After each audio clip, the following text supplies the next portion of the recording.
Hawkeye and Jeannie, as they continued their journey on the road in a converted cargo van, visiting cities, communities, towns, and other places of interest to determine what is really going on in the aftermath of the COVID-19 pandemic.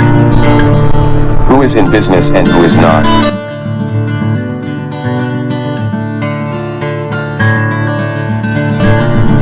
What is the new normal way to live? Then report back to you with these videos. That is what Hawkeye's Tales and Trails is all about. I am Delmer, the narrator.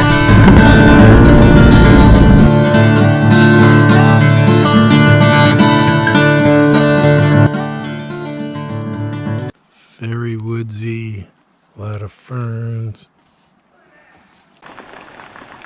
This is Hawkeye opening a bottle of wine in the pouring rain in Washington. Somewhere in Washington. Boonville, Washington.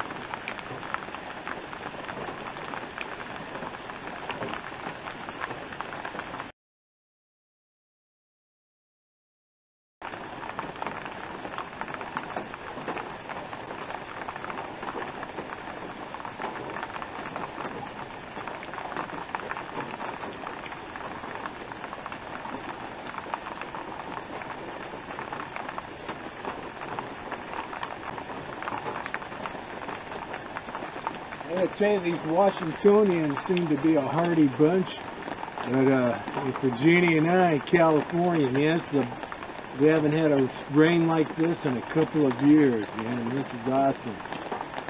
We're getting high on it.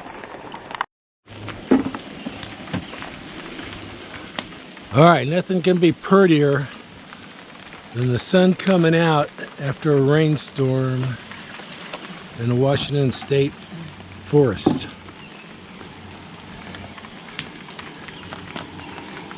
And yes, we are hardy stock people. Oh, don't, you're hurting me. Jeannie's cooking dinner here in the pouring rain. She made a nice fresh salad. And we got our Joe's Shade Shack umbrella.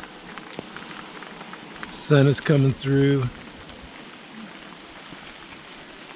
Yeah, definitely beautiful scenery here. Okay, and we got a fire going. So, Bob, turn it off. Episode 55 is about Hawkeye and Jeannie spending time in the Columbia River Valley area, and they laid over one night at Beacon Rock State Park. Beacon Rock State Park is a geologic preserve and public recreation area on Route 14, in the Columbia River Gorge National Scenic Area in Skamania County, Washington, United States. The park takes its name from Beacon Rock, an 848-foot basalt volcanic plug on the north shore of the Columbia River 32 miles east of Vancouver. On October 31, 1805, the Lewis and Clark expedition arrived there and first measured tides on the river, indicating that they were nearing the ocean. Beacon Rock has been variously claimed to be the second largest freestanding monolith in the Northern Hemisphere, or in the world, just behind the Rock of Gibraltar, Stone Mountain, or Mount Augustus, the latter two being very much larger than either of the first two. Confused? The assertion depends on how one defines the term monolith. For example, Devil's Tower National Monument in Wyoming is larger than Beacon Rock but is considered an igneous intrusion rather than necessarily a single rock. Beacon Rock is an 848-foot tall monolith composed of basalt on the north bank of the Columbia River. It was named by Lewis and Clark in 1805.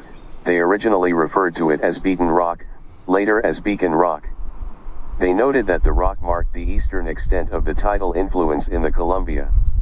The rock was later known as Castle Rock, until 1915 when its name was changed back to Beacon Rock. Henry J. Biddle purchased the rock in 1915 for $1 and during the next 3 years constructed a trail with 51 switchbacks, handrails, and bridges.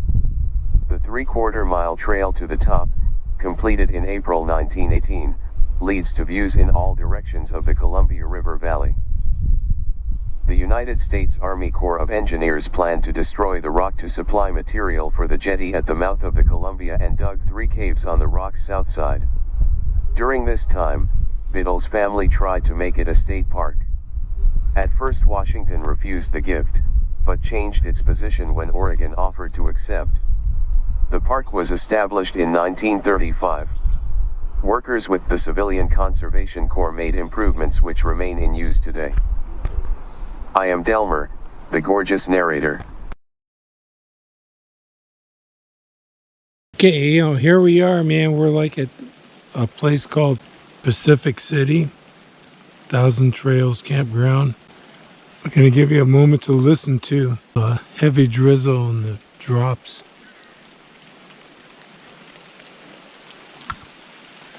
Not funny, Jeannie.